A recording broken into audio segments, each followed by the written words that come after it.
Friends, ఇప్పుడేందిన వార్త. మహిళను rape చేసిన గవర్నర్, తీవ్ర టెన్షన్లో హైకమాండ్. ఈ విషయాలన్నీ తెలుసుకునే ముందు వీడియోని పూర్తిగా చూడండి, అప్పుడే మీకు పూర్తిగా అర్థమవుతుంది. అదేవిధంగా చాలామంది సబ్స్క్రైబ్ చేసుకోకుండా వీడియోని చూస్తున్నారు, దయచేసి సబ్స్క్రైబ్ చేసుకోండి.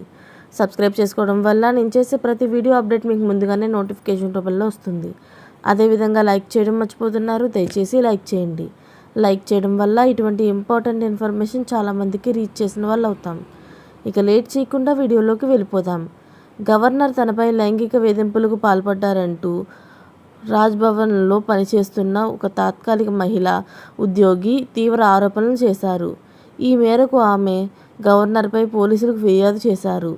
సభ్య సమాజం తలదించుకునే ఈ ఘటన పశ్చిమ బెంగాల్ రాజ్భవన్లో చోటు చేసుకుంది. బెంగాల్ గవర్నర్ సివి ఆనంద్ బోస్ మరో ఎన్డీ తివారీ కానున్నారా?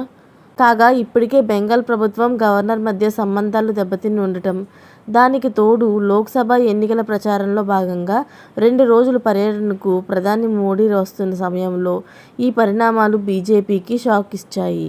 కాగా తనపై వచ్చిన ఆరోపణలను గవర్నర్ సివి ఆనంద్ బోస్ ఖండించారు.